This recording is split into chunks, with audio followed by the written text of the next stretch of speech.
주 날 사랑하사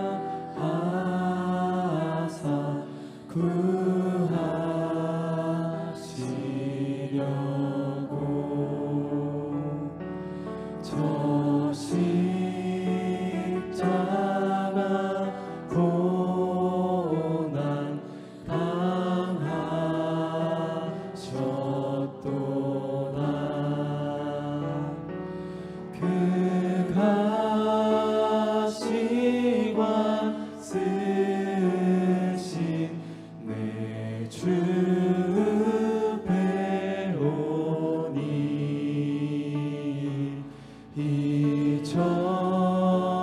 이전보다 더욱 사랑합니다. 내 평생에 힘쓸 그 의무는 주 예수의 덕을 늘 길이 다가 숨질 때라도 내 할 말씀이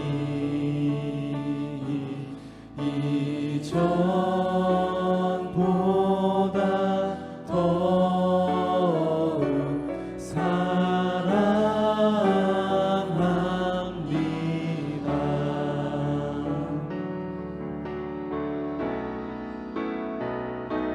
큰 영광의 구주 날 사랑하사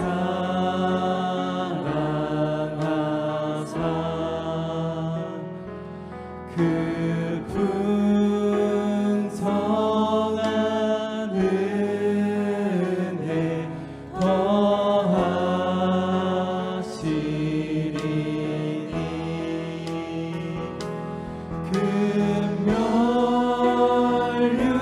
금멸류관 쓰고 늘 찬송할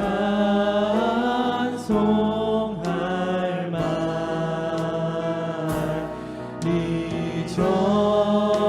이전보다 더욱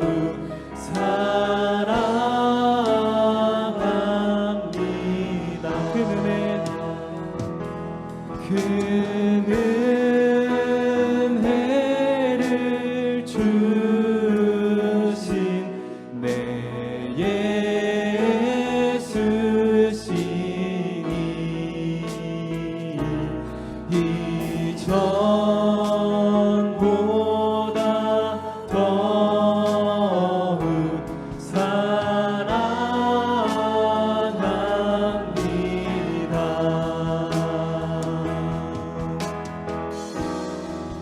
내 주를 가까이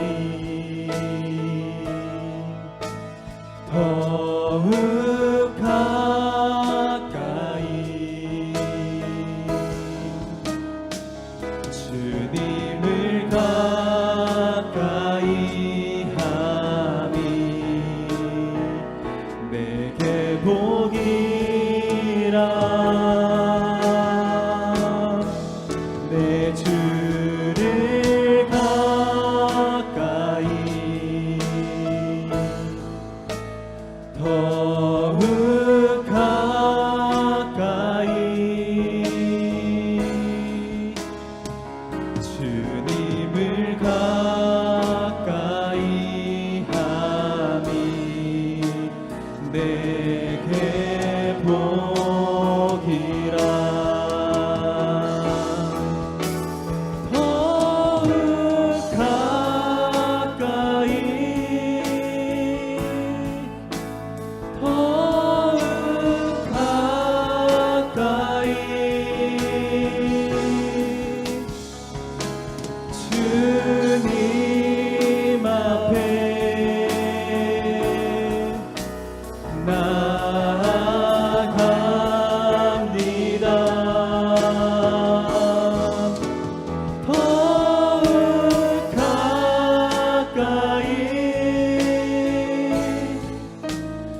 평생 소원은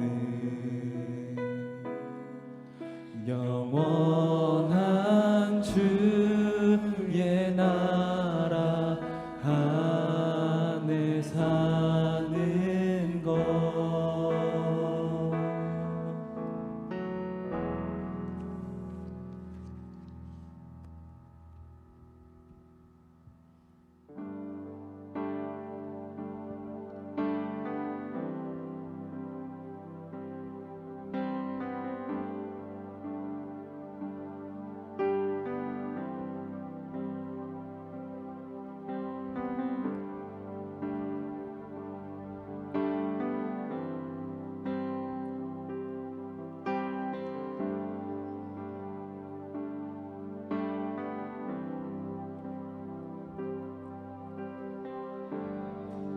우리가 살고 있는 이 세상은 주님의 손길 한 단고던데 주님의 말씀을 갈망하는 우리에게 하늘의 비밀 알려주시네. 어둠 가운데 있던 이 세상에 빛으로 오신 하나님의 아들 그의 말씀을 믿는 모든 이들에게 하늘의 영광 비춰주시네. 하나님 말씀으로 아버지 마음으로 나 달려갑니다.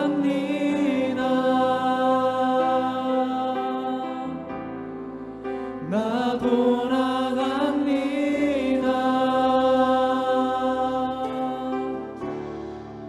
말씀이 육신 되어 말씀이 내 삶 되어 주 나라 이곳에 주님 뜻 내 안에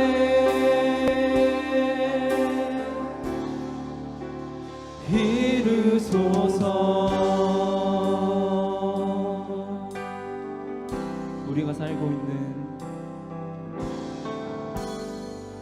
우리가 살고 있는 이 세상은 주님의 손길 안 단고던데 주님의 말씀을 갈망하는 우리에게 하늘의 비밀 알려주시네. 어둠 가운데 있던 이 세상을 빛으로 오신 하나님의 아들 그의 말씀을 믿는 모든 이들에게 하늘의 영광 비춰주시네.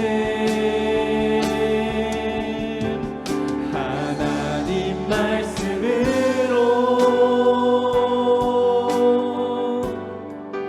아버지 마음으로 나 달려갑니다.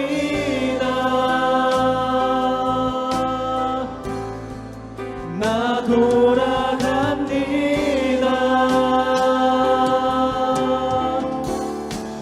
말씀이 육신 되어 말씀이 내 삶 되어 주 나라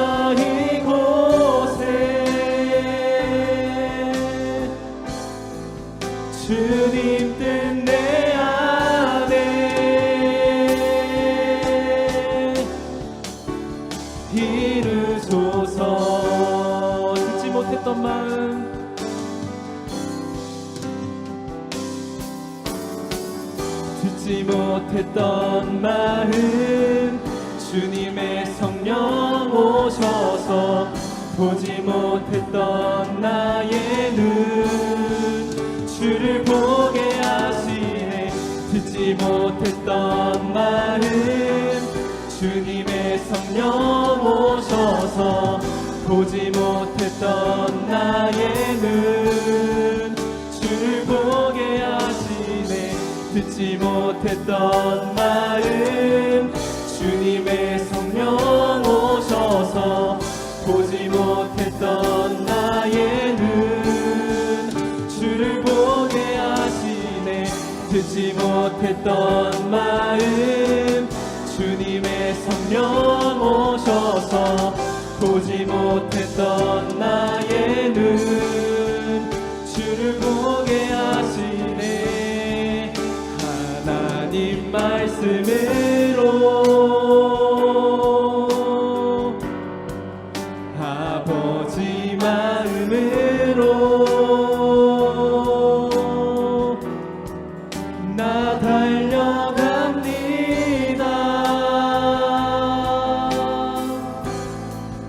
나 돌아갑니다.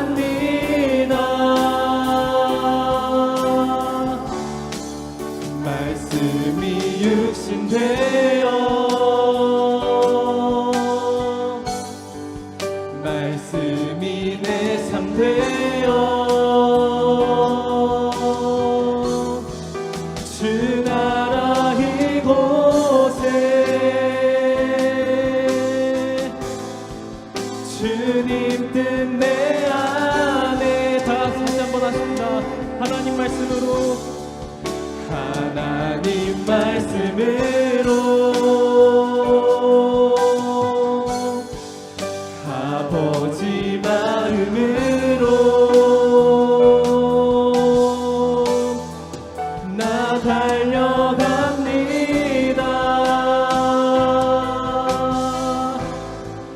나 돌아갑니다. 말씀이 육신되어 말씀이 육신되어 말씀이 내 삶 되어 우리의 고백되게 하소서. 주 나라 이곳에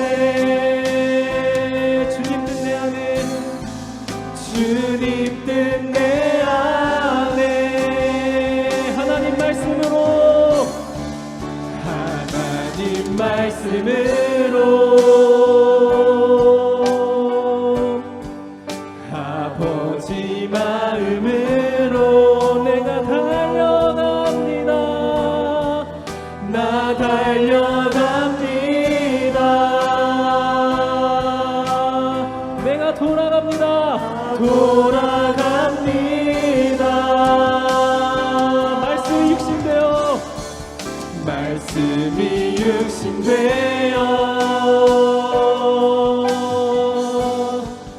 말씀이 내 삶 되어 주 나라 이곳에 주님 뜻 내 안에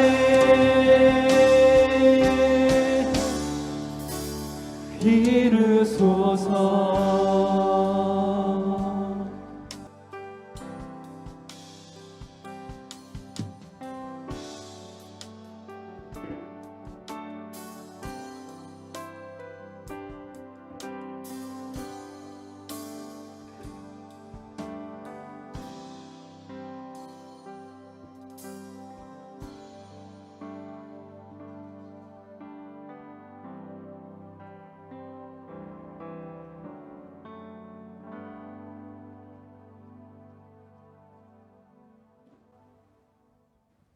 아멘. 이곳에 오신 우리 성도님들 모두 환영하고 축복합니다. 광고를 시작하기 전에 그 핸드폰 모두 확인해 주셔서 무음 모드나 전원이 꺼져 있는지 확인 한 번만 부탁드리겠습니다. 그리고 이 시간 예배 드릴 때 우리의 예배가 하나님의 기쁨이 되길 원하고 이 시간 전심으로 주님께 예배 드리길 소망합니다. 그리고 오늘 청년들 9월달 큐티책 받아가시면 되겠고 이번 달은 느헤미야 본문입니다. 큐티 잘 해주시면 될 것 같습니다. 그리고 오늘 교회 앞에서 이 카드를 하나 주었는데 주인이신 분은 예배 끝나고 받아가시면 될 것 같습니다. 네, 목사님 나오셔서 말씀 전하실 때 은혜 받는 시간 되시길 바랍니다. 우리 함께 보실 하나님의 말씀은 느헤미야 1장 4절의 말씀입니다.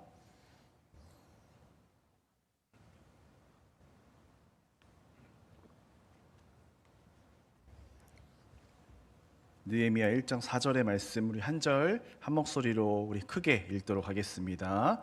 내가 이 말을 듣고 앉아서 울고 수일 동안 슬퍼하며 하늘의 하나님 앞에 금식하며 기도하여. 아멘. 오늘 말씀의 제목은 개혁자 느헤미야입니다. 개혁자 느헤미야. 오늘부터 한 달 동안 우리 청년들 광고하신 대로 큐티 본문이 이제 느헤미야, 오늘 9월 1일 첫날부터 이제 느헤미야입니다. 그래서 오늘 설교는 느헤미야가 어떤 책인지 첫 시작이니까 개관하는 형식으로 말씀을 준비를 했습니다. 먼저 느헤미야가 활동했던 그 시기를 알아보는 게 중요한데요. 느헤미야는 포로 후기에 활동했던 선지자, 활동했던 사람입니다. PPT 넘겨주세요. 포로 후기 활동했던 사람이에요. 폰트가 안 됐나 보네요. 포로 후기라는 용어는 이제 신학적인 용어인데요. 포로 후기라는 것을 더 쉽게 말씀드리면 남유다가 이제 바벨론에게 멸망당하고 그때 예루살렘 성전도 파괴되고 바벨론으로 포로로 잡혀갔다가 70년 만에 다시 고국으로 돌아온 이 포로 생활을 겪은 후의 시대 사람들, 그러니까 이 포로를 경험한 사람들을 저 포로 후기 사람들이라고 부릅니다. 그리고 이 포로 후기는 동시에 이제 페르시아 시대라고 불려집니다. 우리가 성경을 읽다 보면은 성경의 스토리를 볼 때 뭐 아브라함 족장들 이야기, 모세, 다윗, 솔로몬 왕들의 이야기의 순서는 우리가 좀 익숙하게 알지만 이후에 포로 생활 이후에 이 포로 후기 사건인 이 페르시아 시대는 우리가 조금 헷갈리고 잘 잡히지 않는 그런 배경이기도 합니다. 대표적으로 페르시아 시대의 배경을 가지고 있는 성경은 이렇게 됩니다. 다음 PPT요. 에스라, 느헤미야, 에스더의 순서로 되어 있습니다. 이 세 개의 성경은 페르시아 시대의 포로 후기, 포로 경험한, 그러니까 포로 후기 페르시아 시대를 배경을 갖고 있는 성경입니다. 그런데 이 순서는 사실은 시간의 순서로 배치되지 못했습니다. 그래서 페르시아 시대의 배경이 어땠는지 안 그래도 헷갈리는데 성경의 순서도 시간 순서대로 되어 있지 않기 때문에 더 머릿속에 안 잡히고 헷갈려요. 결론부터 말씀드리면 저 에스라, 느헤미야, 에스더, 페르시아 시대를 배경하고 있는 이 세 권의 성경을 다시 시간 순서상으로 다시 배열을 해보면 이 중에서 에스더라는 성경이 제일 앞순서로 오게 됩니다. 이따가 이 내용을 한 번 더 다시 다루도록 하겠습니다. 에스더가 더 앞쪽에 있는 시간이다라는 것을 기억하면 좋을 것 같습니다. 페르시아 시대라고 하면 남유다의 예루살렘 성전이 파괴되고 우리가 다 알다시피 남유다 사람들이 바벨론으로 끌려갔다가 70년 만에 다시 돌아오게 되죠. 어떻게 바벨론으로 끌려갔다가 70년 만에 돌아올 수 있었습니까? 그 강했던 바벨론을 페르시아라는 대제국이 점령했기 때문에 그렇습니다. 페르시아의 키루스 왕, 우리 성경에는 고레스 왕이라고 소개가 되는데 이 고레스 왕이 포로들을 다 고국으로 돌려보내는 정책을 시행했기 때문에 이제 페르시아 시대가 되어서 남유다 사람들을 비롯하여 많은 사람들이 고국으로 돌아오게 됩니다. 그래도 바벨론에서 다시 고국으로 돌아와서 무너진 성전을 지으면서 이제 그것들을 해나간 거죠. 근데 사실 이 학자들에 의하면 이 페르시아의 이 정책은 완전히 뭐 해방시켜 준다, 우리가 일제에서 해방되듯이 그 해방시켜 준다라는 의미가 아니라 다시 고향으로 돌려 보내줬어도 그 땅의 관리는 페르시아가 합니다. 그래서 페르시아가 짧은 시간 안에 엄청 다방면으로 땅을 굉장히 많이 넓히고 세력을 많이 넓히게 되거든요. 근데 그 이유는 바로 이 고레스 정책 때문에 그래요. 잡혀 있었던 포로들을 다 고국으로 보내주지만 고국으로 보내서도 페르시아가 관할을 하게 되는 거죠. 그래서 페르시아의 땅이 점점 넓어지게 되는 거죠. 남유다가 고향 예루살렘으로 돌아와서 이제 두 번째 성전을 지으면서 이 정체성, 잃어버렸던 우리의 정체성과 신앙을 회복하려고 노력하는 그러한 신학들이 성경에 담겨져 있습니다.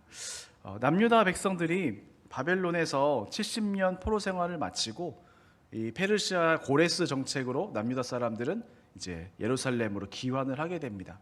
그런데 이 귀환을 한 번만 하는 게 아니라 총 3번 귀환을 하게 됩니다. 이것을 좀 연도별로 나누어서 1차 귀환, 2차 귀환, 3차 귀환으로 나눌 수 있습니다. 첫 번째 1차 귀환은 총독 스룹바벨의 주도하에 오게 되었고요. 2차는 에스라 주도하에 오게 되었고 3차는 이제 오늘 주인공인 느헤미야에 의해서 귀환을 3번 동안 하게 됩니다. 먼저 1차 귀환, 총독 스룹바벨, 그 다음에 대제사장 여호수아에 의해서 이제 귀환을 하게 돼요. 혹시 다음 PPT 한번 넘겨주시겠어요? 네, 이거를 보면서 들으시면 좋을 것 같습니다. 스룹바벨 총독으로 임명을 받아요. 여러분, 이 총독이란 말은요, 오늘 주인공 느헤미야도 총독이거든요. 이 총독이라는 말은 이스라엘 사람들이 쓰던 말이 아닙니다. 남유다에서 있었던 계급이 아닙니다. 이 총독이라는 말 자체가 페르시아에 있었던 그 계급이에요. 그래서 성경에서 이 총독이라는 말이 들어가면은 이 성경은 페르시아 시대를 배경으로 삼는 성경이구나. 페르시아의 영향을 받은 배경으로 이 성경이 쓰여졌구나라는 것을 이 총독이라는 단어를 통해서 우리가 살필 수 있습니다. 총독은 왕이 아니에요. 약간 주지사 같은 느낌으로, 지역의 이제 관리자 같은, 그 지역의 대표 같은 느낌이에요. 총독은 스룹바벨만 있었던 게 아니에요. 그 당시에 이제 다른 나라, 다른 족속, 다른 이방 나라 지역으로 다시 귀환하면서 파견되는 여러 나라들이 있었는데 그 나라마다 다 총독들이 있었다라는 사실입니다. 그래서 후일담입니다만 페르시아가 이렇게 세계적으로 나라를 포로를 다 이렇게 보내주고 총독들을 다 파견하면서 땅을 넓히는 정책을 했기 때문에 페르시아 이후에 나오게 되는 이제 헬라 그리스 시대, 알렉산더 대왕이 있지 않습니까? 이 알렉산더가 빠른 시간에 이 넓은 땅을 한 번에 점령할 수 있었다. 이 페르시아 정책 때문에, 페르시아가 다 넓혀놨기 때문에 알렉산더가 쉽게 이 땅을 다 정복할 수 있었다라는 이야기가 있어요. 자, 어쨌든 스룹바벨이 남유다의 총독이 되어서 1차 귀환을 합니다. 스룹바벨이 총독이 되었어요. 왜냐하면 이 스룹바벨이라는 사람은 멸망당한 남유다의 왕, 그러니까 왕의 가족이거든요. 그러니까 다윗 왕조에 속하는 그 직계 가족, 직계 후손과 같은 사람이 스룹바벨이어서 이 페르시아는 자연스럽게 이 스룹바벨에게 총독을 준 것 같아요. 그래서 총독 스룹바벨과 그때 당시 종교 지도자였던 대제사장 여호수아와 같이 1차로 포로 귀환을 하게 됩니다. 그래서 스룹바벨 총독의 지도하에서 남유다에 돌아왔고 무너진 성전을 다시 짓기 시작하면서 성전 기초 공사를 합니다. 하지만 그 남유다는 그동안 비어 있었던 그 남유다 땅에 여러 잡족들, 사마리아인들부터 시작해서 여러 잡족들이 들어와 있기 때문에 갑자기 남유다 사람들이 와가지고 성전 지으려니까 엄청난 방해가 시작되거든요. 이 방해가 너무 심해가지고 이 공사는 중단이 됩니다.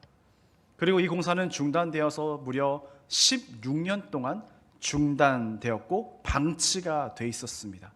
이때에 16년 동안 방치되어 있던 예루살렘 성전을 다시 짓자 독려했던 예언자들이 바로 학개와 스가랴입니다.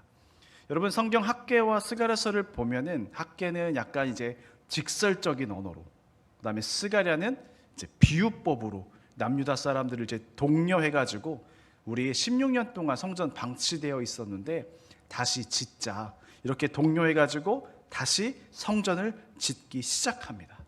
특히 스가랴서의 내용 중에 그래서 스룹바벨과 대제사장 여호수아의 그 리더로서 세워주는 그 권위를 세워주는 그런 비유도 있거든요. 그래서 학개와 스가랴에 의해서 스룹바벨, 여호수아를 좀 도와서 같이 성전을 짓자, 이런 좀 메시지가 담겨져 있고, 그래서 결국에는 1차 귀환한 후에 학개와 스가랴의 이 메시지 때문에 함께 또 힘을 모아서 16년 동안 방치되어 있던 성전이 결국 4년 만에 다시 완공이 됩니다. 그래서 다시 지어진 이 예루살렘 성전을 두 번째 성전이라 하여서 이거를 제2성전이라고 부르고, 스룹바벨 지도하에 세워진 성전이기 때문에 동시에 스룹바벨 성전이라고 부르기도 합니다. 그래서 1차 기한 때 핵심 키워드는 써놨죠. 스룹바벨, 그 다음에 여호수아, 이때 제2성전 완료, 그 다음에 학개와 스가랴 선지자의 동료가 있었다라는 것을 우리가 기억하면 좋을 것 같습니다.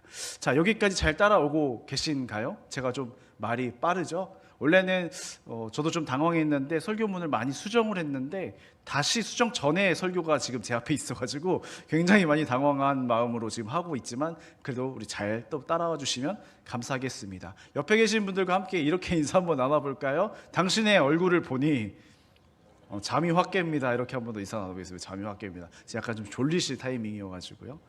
자, 1차 기한의 핵심 키워드는 스룹바벨, 그 다음에 여호수아, 그 다음 학개, 스가랴, 그 다음에 이때 제2성전이 완료가 되었다라는 것을 이것만 기억하면 좋을 것 같습니다. 그 다음은 되게 간단해요. 이제 2차 포로 귀환은 에스라에 의해서 주도되어서 돌아왔고, 또 3차 포로 귀환은 이제 오늘의 주인공인 느헤미야에 의해서 3차로 포로 귀환했다.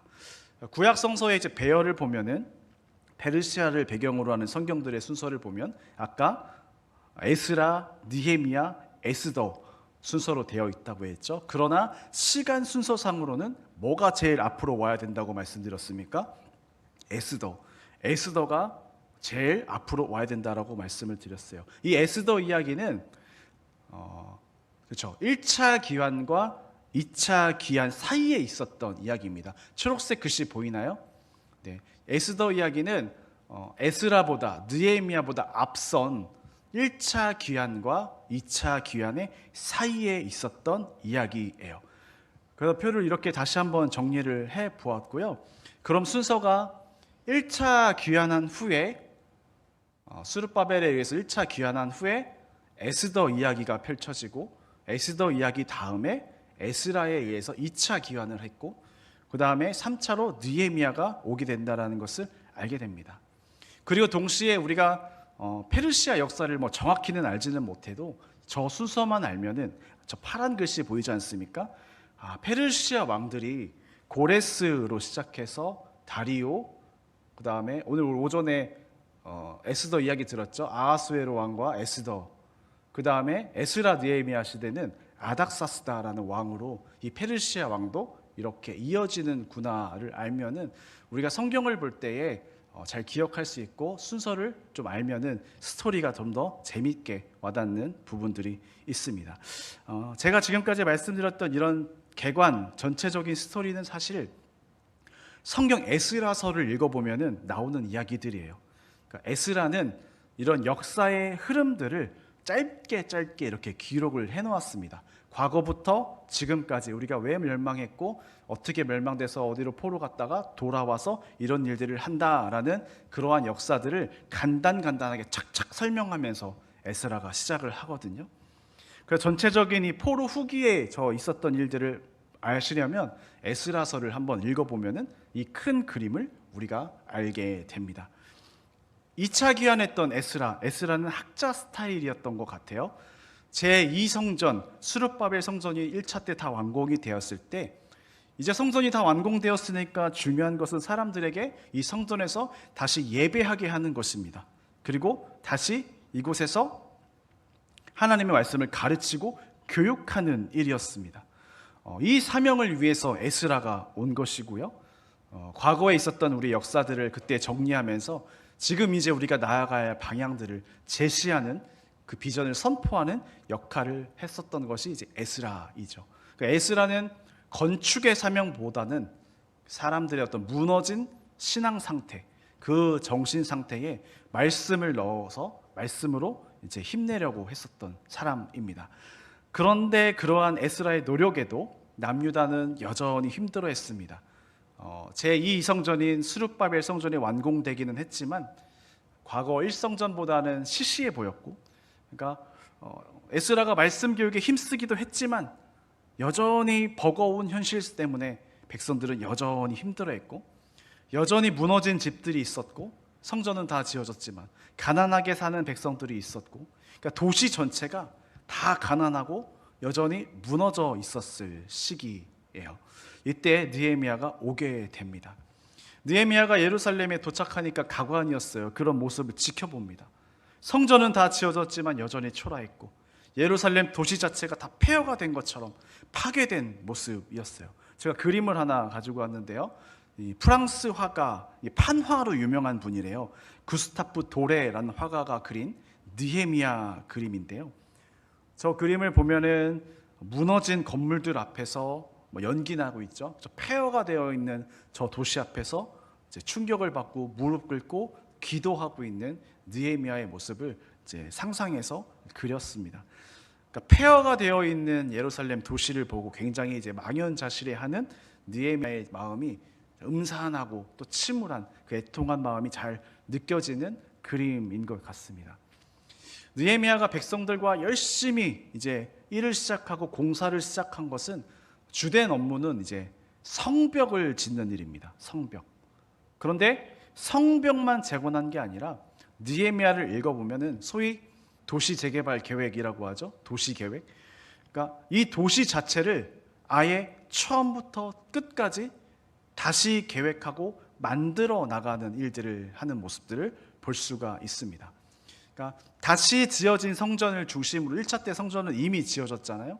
이 다시 지어진 성전을 중심으로 느헤미야가 한 일은 성벽을 쌓고 성곽을 쌓고, 그래서 그 무너진 집들까지 쭉 살리면서 이 예루살렘 도시 전체를 재개발할, 그러니까 생각보다 되게 대단한 일을 한 거죠. 큰 일을 한 거죠.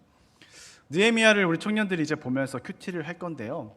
읽다 보면은 느헤미야 진짜 엄지척이다. 그러니까 우리가 진짜 도전받을 부분들이 굉장히 많다라고 전 청년들에게 말씀드리고 싶습니다. 느헤미야의 오늘 첫 스토리, 첫 이야기만 간단하게 말씀드릴게요. 느헤미야는 이제 페르시아의 아까 본 것처럼 아닥사스다 왕 시대에 살았던 사람이고요. 이때에 왕이 먹는 술을 관장하는 사람이었습니다. 그러니까 왕의 음식, 왕이 먹는 술을 관장할 정도로 신임받는 고위 관료였습니다. 사실은 느헤미야는 남유다에 안 와도 돼요. 저렇게 고생 안 해도 돼요. 그냥 페르시아에서 고위 관료로 살아가는데 아무런 문제가 없었던 그 위치에 있었던 사람입니다. 그럼에도 느헤미야는 저 고향 예루살렘에 다녀온 하나니라고 하는 이름하는 사람에게 이스라엘의 형편을 듣게 되는데요. 이때 이 이스라엘의 침울한 형편을 듣고 느헤미야가 굉장히 애통해합니다. 그 애통한 심정으로 하나님께 기도를 하기 시작해요. 하나님, 우리 고국의 백성들 좀 기억해 주십시오. 무너진 우리 조국과 고통받는 백성들을 보살펴 달라고 애통한 마음으로 페르시아에서 느헤미야가 기도를 합니다. 느헤미야가 이때부터 근심 가득, 얼굴이 막 근심 가득한 얼굴로 살아가요. 어느 날 페르시아의 아닥사스다 왕이 이제 느헤미야의 근심 가득한 얼굴을 봅니다. 그리고 왕과 왕후 그리고 느헤미야가 같이 한 자리에 모여 있는 이제 사적인 개인적인 자리예요. 공적인 자리가 아니에요. 사적인 자리에 모여 있습니다. 거기서 느헤미야는 술 맡은 관원이었기 때문에 이제 왕과 가까이 이제 있게 되는 거죠. 이때 느헤미야가 근심의 얼굴을 하고 있으니까 왕이 물어보는 거예요. 느헤미야, 요즘 무슨 일 있냐? 왕의 이 한마디에 느헤미야는 성경에 보니까 두려워했다라고 말합니다. 왜냐하면 이 고대 페르시아에서는 이게 사형에 처해질 만한 행동이었대요.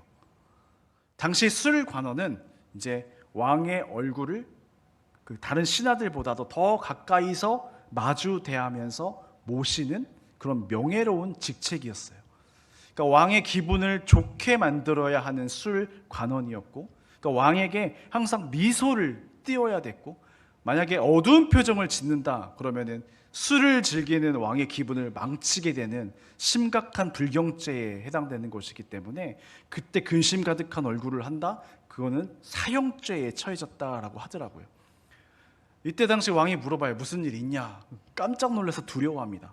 느헤미야는 그러나 두려워했지만 담대하고 솔직하게 자기 자신의 고향에서 일어난 그 비극적인 사건을 왕에게 말하게 됩니다.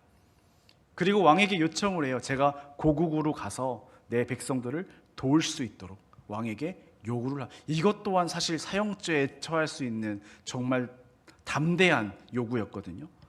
근데 왕과 왕후는 느헤미야를 좋게 보았었나 봐요. 놀랍게도 이 요구를 허락을 해줍니다.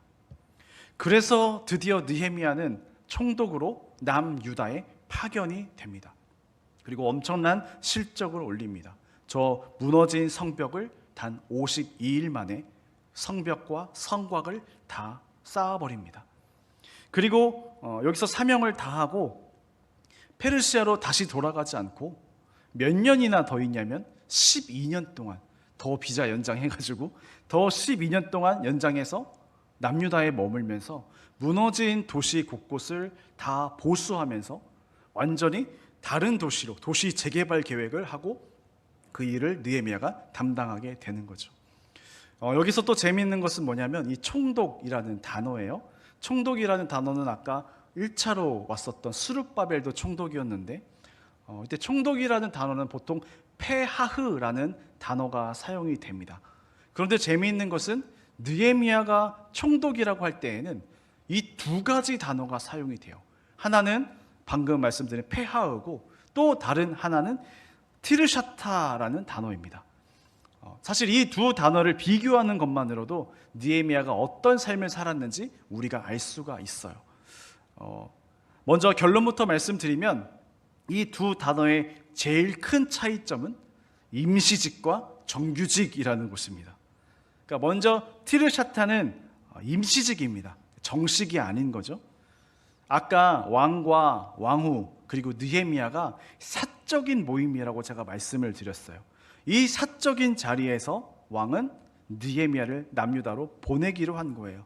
그러니까 정식 총독이라기보다는 약간 적임자, 특임자 느낌으로 처음에 그렇게 파견이 된 것이죠. 저 티르샤타라는 단어로.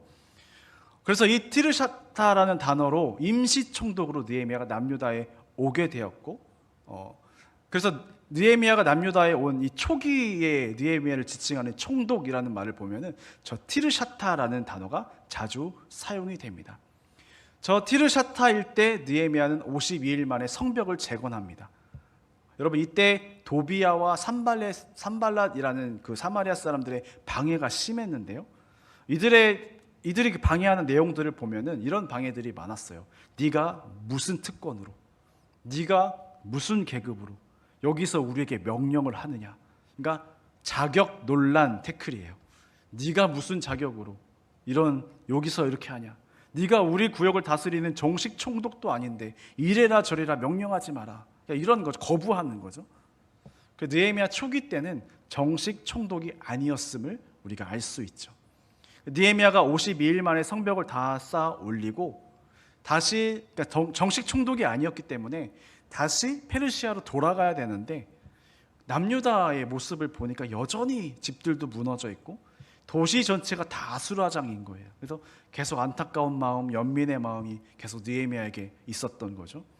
느헤미야는 이곳에서 내가 해야 할 사명이 있음을 깨닫습니다. 이곳에서 본인이 해야 할 사명이 있음을 깨달아요. 그래서 아까 제가 비자 연장이라는 말도 사용했지만 그때부터 느헤미야가 왕에게 정식 총독으로서 권한을 요청받고 이것을 허락받아요. 그래서 티르샤타에서 이제는 정식 총독 페하흐가 됩니다. 이때부터 느헤미야의 총독이라는 단어를 보면은 페하흐라는 단어가 사용이 돼요. 이 폐하의 정식 총독으로 시작해서 이제 12년 동안 남유다에 머물면서 이 도시 전체를 재개발하는 이러한 일들을 하게 됩니다. 오늘은 개관 형식이어서 느헤미야가 어떤 사람인지, 어느 시대 사람인지, 또 전체적으로 어떤 스토리가 있는지 여러 가지 말을 하기 때문에 좀 우리가 좀 이해가 안 되고 따라오기 어렵다라는 생각이 좀 들기도 합니다. 중요한 것은 느헤미야가 이 일을 혼자 하지 않았다는 거예요. 방해 세력도 굉장히 많고, 그런데 함께 사람들과 자신의 비전을 나누고 자신의 마음을 같이 나누고, 또 느헤미야를 읽어보면은 함께 동거동락하고 녹봉도 받지 않고 함께 울고 웃으며 맡겨진 일에 최선을 다하는 그 느헤미야의 모습을 보게 됩니다. 눈에 보이는 성벽을 지어 나가면서 동시에 느헤미야는 눈에 보이지 않았던 공동체의 돈독함을 세워나갔던 사람입니다. 오늘 느헤미야 전체 개관을 위해 여러 이야기들을 했지만 오늘 우리가 이것만 기억했으면 좋겠다 하는 것이 있어요. 뭐냐면 오늘 느헤미야를 준비하면서 여러 논문들 또 아티클들을 보면서 느헤미야서를 준비를 했는데, 어느 한 교수님이 느헤미야 관련된 논문을 쓰시고 이 논문을 마무리하면서 쓰셨던 글이 되게 와닿았어요. 그대로 포왔거든요. 이런 글을 쓰셨어요. 오늘 설교의 핵심입니다.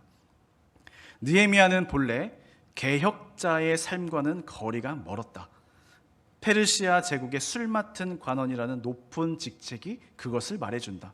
하지만 그는 후세에 추앙받는 개혁자가 되었다.